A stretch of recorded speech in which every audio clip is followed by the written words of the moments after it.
Aceasta este versiunea simplă a unui sistem de stocare în cloud pe care ți-l poți instala acasă. Practic, un amalgam de foarte multe hard disk-uri pe care le poți controla de la distanță, poți să-ți copiezi fișiere și așa mai departe. Asta este definiția unui NAS, unui Network Attached System, și asta este episodul 3 în care îți arăt o versiune gata construită pe care poți să o instalezi mult mai ușor decât să-ți faci un sistem propriu acasă cu multe componente și să-ți bați capul cu partea de răcire și cu zgomotul și așa mai departe. NAS-urile acestea mici sunt mult mai eficiente din punct de vedere consum de curent, sunt mult mai puțin gălăgioase decât un computer pe care l-ai făcut tu acasă din componente și desigur sunt un pic mai scumpe. Pe de altă parte, îți oferă liniștea că poți să ți-l configurezi singur acasă. Pur și simplu îl conectezi la un HDMI, la un monitor sau chiar direct în rețea, te-ai legat cu laptopul la el și ai făcut configurarea.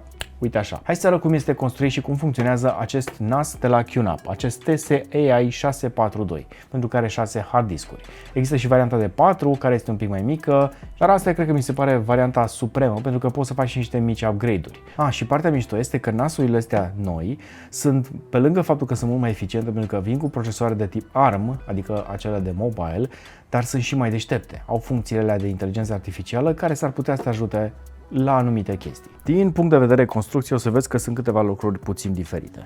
Acum, NAS-ul ăsta vine cu căpăcelul ăsta în partea din față, care se instalează chiar foarte ușor și are siguranță aici pe partea dreaptă și gata, l-ai asigurat, nu mai iese. Ca să ai acces la hard disk-uri, bineînțeles o să o faci prin partea din față. Singurul lucru pe care o observi diferit și o să-ți explic mai târziu de ce au făcut probabil chestia asta, cred că cel mai degrabă ca să arate mai bine, pentru că altfel nu mă explic, este partea că capacul din față nu mai are ventilație. Singura ventilație pe care o găsești disponibilă sunt câteva fante aici pe partea dreaptă. Ceea ce mi se pare ciudat, dar da, ok, hai să zicem că nu se încălzește atât de mult pentru că are un procesor mai economic. Pe de altă parte, tot hard discuri normale vei pune la interior, care știm cu toții că se încing. Asta este partea din față. Pe scurt avem așa, avem butonul de power aici în partea de sus. Avem LED-urile pentru fiecare din hard discuri de activitate, LED-urile de rețea, informație, avem un port de USB 3.0 și avem, bineînțeles, un buton de backup. Ăsta poate fi configurat ca atunci când bagi în un hard disk extern sau un telefon sau o tabletă sau un laptop, de exemplu, să-l poți seta să copieze automat informațiile de pe discul respectiv pe hard discurile interne. Și asta e o chestie clasică pe care o găsești aproape la orice NAS. Pe partea din spate, lucrurile stau puțin diferit față de un NAS obișnuit, pentru că o să vezi că există numai puțin de 2 porturi de HDMI, asta în cazul în care vrei să-l conectezi la 2 monitoare externe. Avem 3 plăci de rețea și 2 porturi USB normale. Și mufa de alimentare, care este mufa ciudată, tipică QNAP, de exemplu. Acum, porturile astea de rețea sunt puțin diferite. Astea sunt porturi de gigabit, cu viteză de 1000 de megabits pe secundă, iar acesta de aici este un port de 2,5 gigabits pe secundă, asta ca să ai o viteză mult mai mare atunci când transferi datele de și pe NAS-ul acesta. În plus, mai avem 2 ventilatoare cu o dimensiune destul de bunicică, ceea ce înseamnă că o să fie destul de silențioase, și aici mai avem un port de upgrade. Îți arăt imediat, odată ce îl desfacem, ce se află la interior. Haideți să fac 4 șuruburi pe partea din spate și ca să renunți la capacul ăsta, va trebui să-l întorci așa pe o parte. Se trage capacul în spate și după aia iese foarte ușor prin partea de sus. Acum, la interior nu se găsește extrem de multe lucruri. Aici sunt zonele cu hard discuri pe care poți să le scot, de exemplu. La interior se pot vedea conectorii de SATA de pe backplane-ul din spate, ca să spun așa. Ce mi se pare interesant este că totuși, având în vedere că avem 6 hard discuri la interior, jumătate din partea din spate care ar trebui să radieze căldură este acoperită. Mi-ar fi plăcut să existe găurele în aceste zone, pe acest backplane, așa îi se spune, unde sunt montați conectorii, ca să poată să extragă suficient de multă căldură și să nu fie cumva obturat.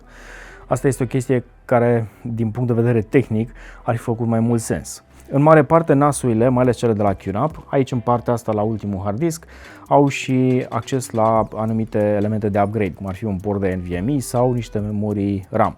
Dar pentru că acesta este un model cu procesor de tip ARM, nu este upgradabil, la fel ca orice smartphone sau tabletă pe care o găsim în piață. Și este ok pentru că are suficientă memorie RAM ca să își facă treaba. Un lucru pe care poți să-l observi în schimb este existența unui port PCI Express. Asta pentru că aici, în slotul acesta, se pot monta niște plăci de tip low profile, unele mai micuțe, în care poți să pui SSD-uri externe sau poți să pui o placă de rețea de 10 GB, de exemplu, dacă ai. Cam așa arată, de exemplu, un adaptor pentru un SSD de tip NVMe îl pui în cutiuța asta, îl acoperi, asta e mai mult pentru răcire, iar asta o să-l bagi aici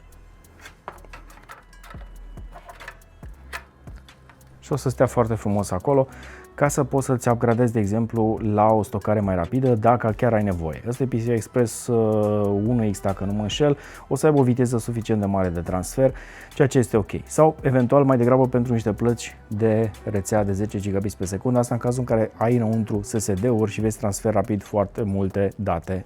Cam așa arată și tăvițele în care vrei să montezi hard discurile. Partea frumoasă este că sunt toolless, adică nu au nevoie de șurubelniță ca să le poți monta. Pur și simplu trebuie să tragi un pic de clemele astea și ai scos hard disk-ul sau SSD-ul. Clemele astea de aici din partea asta se desfac. Se pot desface, iar aici o să vezi șuruburile ca să poți să prinzi hard discurile și apoi vii și le blochezi aici. Îmi pare foarte utilă chestia asta. Poți să pui hard discuri de dimensiuni normale, cum este acesta, sau poți să pui, dacă chiar vrei, și SSD-uri de dimensiuni mai mici. Găurile sunt pe partea din spate ca să-ți indice cum să le prinzi. Practic SSD-ul o să vină cam așa, ca să se alinieze cu găurile și să iasă mufa de SATA prin partea din spate, ca să poată să facă contact, bineînțeles, cu unitatea. Bun, hai să facem și configurarea. L-am pus aici pe masă, l-am conectat la rețea, o să-l bag și în priză. Cam asta ar fi zgomotul maxim și ăsta este zgomotul în RAID. Dar pentru că avem hard disk-ul la interior, partea frumoasă este că instalarea se poate face rapid direct de pe telefon cu codul QR de pe această unitate. O să încep să înregistrez ecranul și acum o să scanez codul QR de aici, care o să mă trimită către pagina de configurare. Ia să vedem, Cloud Installation. Cel mai simplu, e cel mai simplu. Mi-a băgat deja codul? Yes, mi l-a băgat. Trebuie să lăsăm un pic să se inițializeze pentru că abia l-am conectat la rețea și l-am scanat. El încă nu a văzut internetul. Deși l-am setat prin DHCP, o să-și caute rețeaua, dar încă n-a văzut internetul, așa că mai așteptăm puțin. A bootat sistemul de operare și acum mi l-a găsit. Simplu! Acum, ca să-l conectezi, va trebui să-ți faci, ar fi indicat să-ți faci de altfel un cont de QNAP ID. Gata, s-a activat și acum mergem în pagina de configurare. O să mergem direct în magazinul de aplicații și o să căutăm aplicația de la QNAP, QManager în cazul de față, Agree și dau Add NAS. Ăsta este sistemul pe care l-am eu aici, mi l-a găsit, mi l-a băgat în cont, m-a trimis din nou pe pagina de așa, verificăm, ok, Smart Installation, hai să vedem. Poți să faci update-ul la firmware în momentul de față, poți să setezi aici și e recomandat să setezi un username principal, adică userul care îl va controla și va fi administrator în cazul de față. Eu o să-mi setez pe mine. Atenție, atunci când faci inițializarea sistemului, o să-ți curețe tot ce se află pe hard disk-ul ca să-i faci sistemul de partiții. Ca să fie un pic lucrurile un pic mai ușor de înțeles, o să dau stop recording aici și o să trecem pe laptop, unde o să vedeți cumva imaginea de ansamblu mult mai bună la partea de configurare. La prima configurare, el o să-și aleagă o adresă de IP pe care să funcționeze. De obicei este una din capătul spectrului, peste 200, ca să fie mai ușor să nu se intersecteze cu alte dispozitive. Automat o să ai și contul salvat pe el odată ce l-ai făcut la configurare și în felul ăsta, atunci când vrei să te conectezi la el, nu mai trebuie să cauți adresa de IP fixă în cazul în care nu ai așa ceva acasă și să faci routări speciale prin routerul respectiv, pentru că el o să-și facă update la adresa ta de IP generală în contul de QNAP și îți face astfel un fel de Dynamic DNS.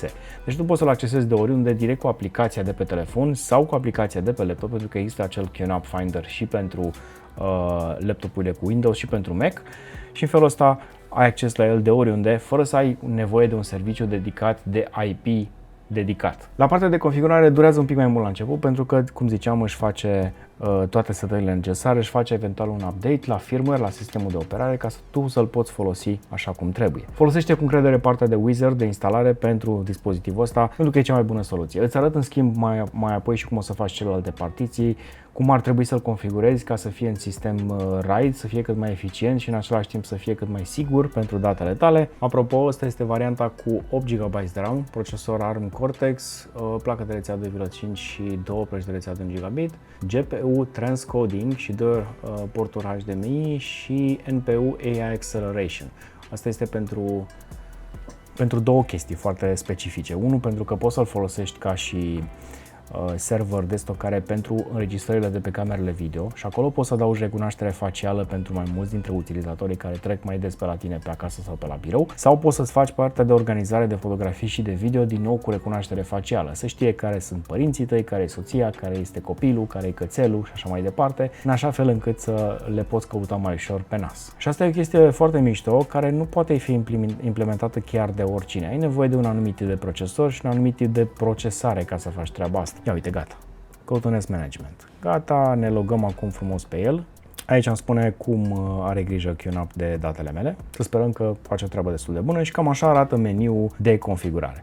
Ăsta este un meniu standard pentru un NAS de la QNAP, acel QTS. Și acum îmi spune că am un firmware de updatat, nu-l fac momentan. E recomandat să-l faci, nu-l fac eu ca să pot să trec mai repede la filmare. Acum îmi arată cum ar trebui să organizez, de exemplu, tipurile de stocare. Ia uite o chestie foarte importantă pe care mi-o arată aici. Eu am pus niște hard disk-uri de test acum, cele de 1 TB o să le configurez mai ulterior. Îmi spune aici, de exemplu, This Smart Information Warning, ceea ce înseamnă că hard disk-ul ăsta este destul de uzat și că n-ar fi recomandat să-l folosesc. Deși el îmi zice că este good. Îmi spune de câte ori a fost pornit, câte scriere a avut și lucruri de genul ăsta. Asta este partea de smart. Acum, la stocare. Aș vrea să le configurez în felul următor. Asta Auto Tiering Storage e foarte interesantă pentru că poți să adaugi mai multe tipuri de hard disk-uri sau SSD-uri în acest storage pool și își dă seama ce tipuri de dispozitive sunt ca să le pot accesa cât mai ușor. Eu am 6 hard disk-uri, le voi seta pe toate și el îmi recomandă RAID 6. Acum, capacitatea estimată este undeva la 2/3 din capacitatea totală. Dacă, de exemplu, 8 TB, tu o să vezi undeva la 6 TB pentru că 2 le păstrează pentru tipul ăsta de RAID. Poți să alegi, de exemplu, JBOD, care este pur și simplu amestecă discurile respective și scrie informația pe toate și ți le vede ca pe unul singur. Poți să alegi RAID 0, care este o chestie foarte interesantă, unde dacă ai mai multe două discuri, de la 2 în sus, 2, 3, 4, 5, 6, îți poate scrie, îți împarte informația practic în câte discuri ai tu. Dacă ai 6 discuri și ai un fișier de 6 GB, o să-ți împartă câte 1 GB pe fiecare disc, dar o să ți le facă aleator. O să-și ia câțiva bytes și le pune pe fiecare dintre ele discuri, iar revine. În felul ăsta, atunci când citești informația, o să ai viteză foarte mare. Atunci el o să citească de pe 6 discuri simultan, o să fie mai gălăgios într-adevăr în momentul ăsta, dar o să fie extrem de rapid. Nu-ți recomand varianta asta pentru că atunci când un disc cade, vei pierde toată informația. RAID 1 nu am disponibil pentru că este gândit pentru varianta în care există doar 2 discuri, dar dacă selectez 2 discuri pot să fac un RAID 1. RAID 1 este cel mai sigură variantă în care el scrie informație identică pe fiecare dintre discuri, în așa fel încât dacă se strică unul, o să ai aceeași informație deja salvată pe celălalt. După aia RAID 5 pentru backup-uri e una dintre cele mai eficiente variante și în cazul în care pică unul dintre discuri ești ok, dacă pică 2 e nasol. RAID 6 e cel pe care ți-l recomandă el și o să rămânem pe acesta pentru că protejează informația în cazul în care pică 2 dintre hard discuri. Aici îmi spune că sunt capacități diferite ale discurilor. Nu mă deranjează chestia asta.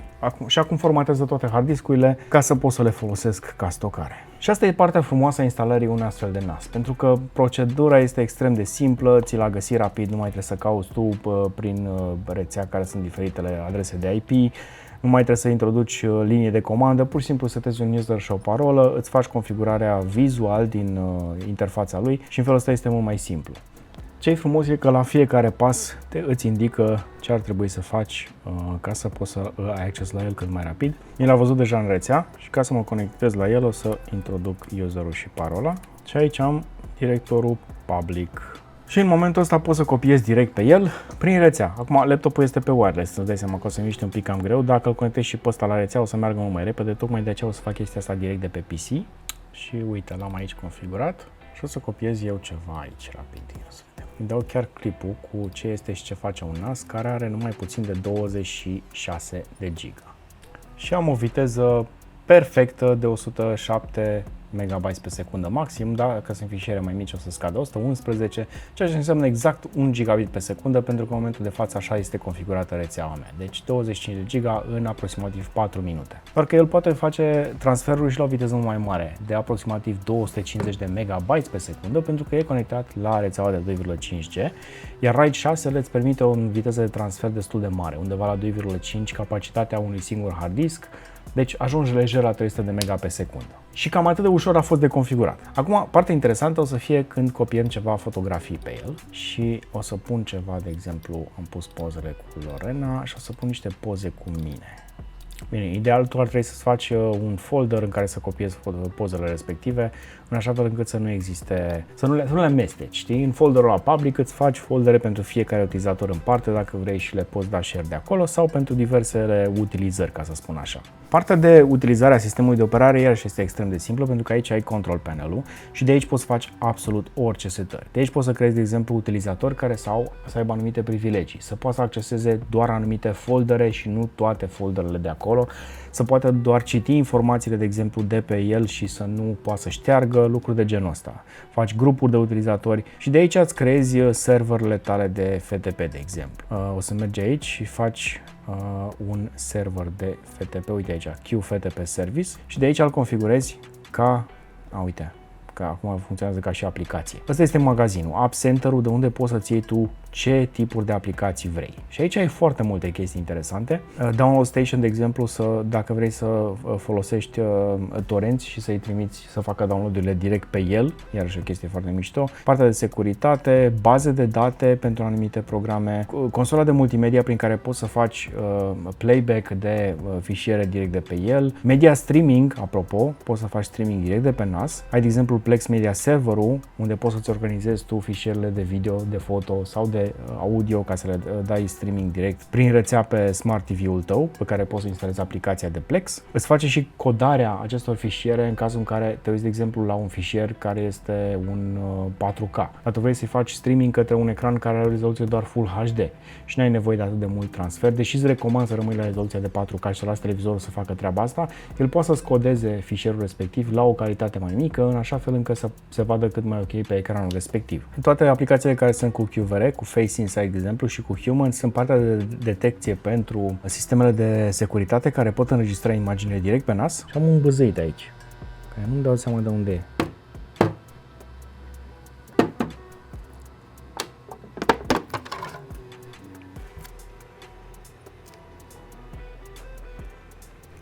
Am prins.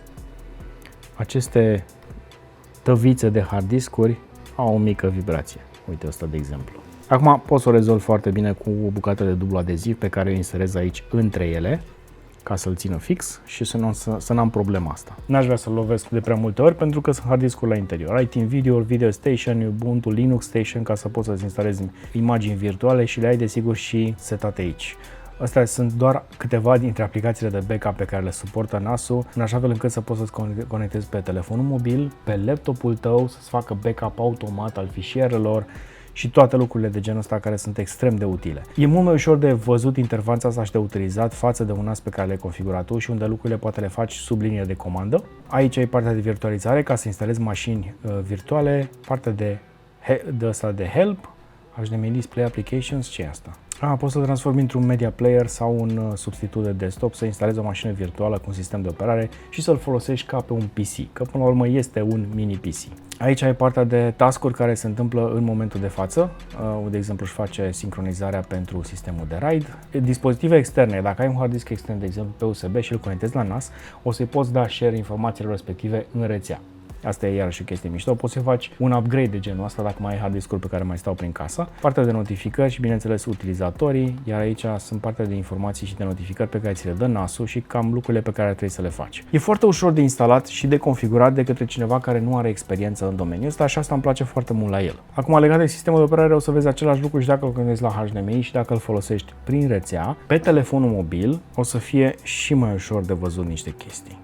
Cam așa arată și de pe telefonul mobil și îmi place cum arată. Ai partea de resurse, informația, temperatura sistemului, cât este folosit din stocarea pe care ai instalat-o și așa mai departe.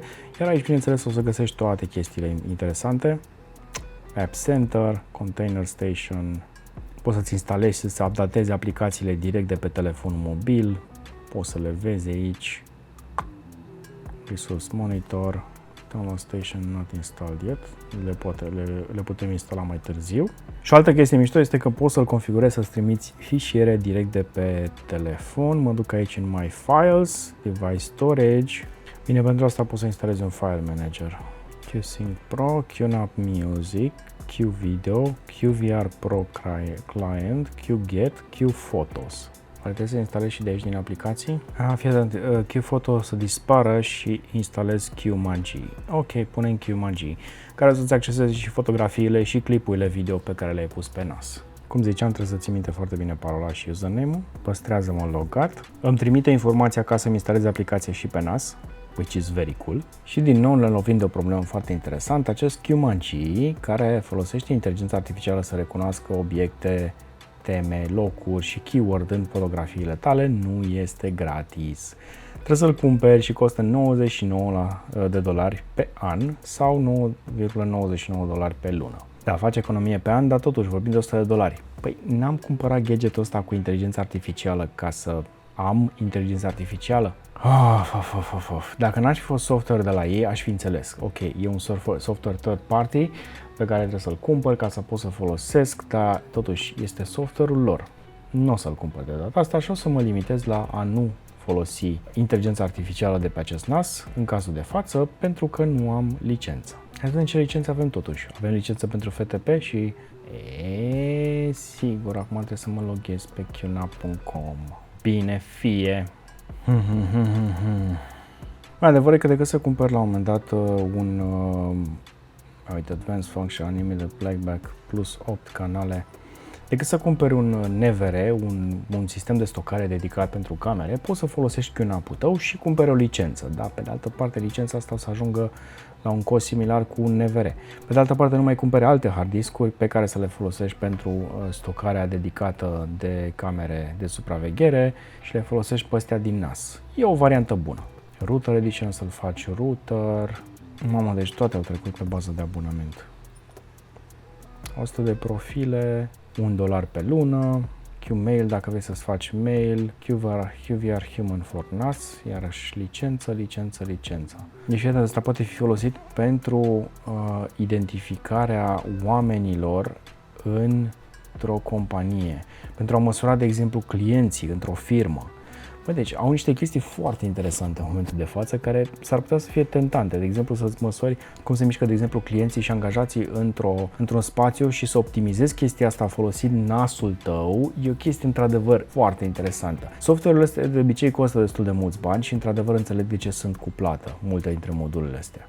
Partea de analitică în real time. Astea sunt lucrurile pe care se le fac de obicei mall-urile și de aceea se schimbă de multe ori interiorul mall-urilor odată la ceva vreme, pentru că optimizează în așa fel încât să poți vedea cât mai multe magazine sau optimizează traficul în așa fel încât să poți ajungi în mod specific în alte magazine și așa mai departe. Astea sunt chestii foarte hardcore care cred că ar trebui să fie folosite în orice fel de magazin. Bun, cam astea sunt opțiunile pe care le poți face. O grămadă de chestii ai la dispoziție pe acest NAS și devine mai mult decât un sistem de stocare. Este deja un sistem de analiză cu inteligență artificială pe care poți să-l configurezi destul de ușor tu, fără experiență majoră în chestii de genul ăsta. Este puțin gălăgios, dar o să stea probabil undeva pe hol sau într-o debara bine ventilată, pentru că nu o să-l ai aici în casă lângă tine. Bun, cam asta e jucăria. Asta este QNAP TS AI 642. Iar despre preț, dacă vrei să găsești un mai bun preț, asta este metoda mea, desigur, o să vezi că îl găsești pe site-urile de profil, începând cu varianta cu AI, atenție, 5600 de lei, ba nu, preț de plecare 4330 de lei, e listat la 6000, 5600. Sfatul meu, pentru că suntem în Europa, o să-l găsești pe QNAP Store. Și de aici, dacă te duci să-l selectezi, îl bagi în coș, 772 de euro. Suntem pe România deja, deci nu e ok. Ăsta este prețul oficial, care echivalează cu 3800 de lei. ăsta este prețul lui oficial în momentul de față. Da, este sensibil mai ieftin decât îl găsești la distribuitorii din România și partea bună este că QNAP livrează și de pe site-ul din Europa. Așadar, ți-am dat un pont ca să-l cumperi de undeva sensibil, mai accesibil. Mai e loc de un hard disk acolo, dacă stai să te gândești. Așadar, ăsta este review-ul complet al acestui produs. Noi folosim produsele la QNAP de vreo 8 ani, cred că. Avem 2 NAS-uri momentan la studio pe care le folosim pentru FTP. Pe ele am trimis, de exemplu, imaginile de la toate târgurile posibile din țară și din afara țării mai ales și din Statele Unite. De exemplu, eram la un moment dat cu 2 telefoane și urcam în aeroportul din Las Vegas, plecam spre Los Angeles în momentul respectiv, urcam informațiile și Curiosity-ul pe care l-am făcut de acolo acum vreo 2 ani. Asta e varianta pentru small business, pentru business-uri mai micuțe.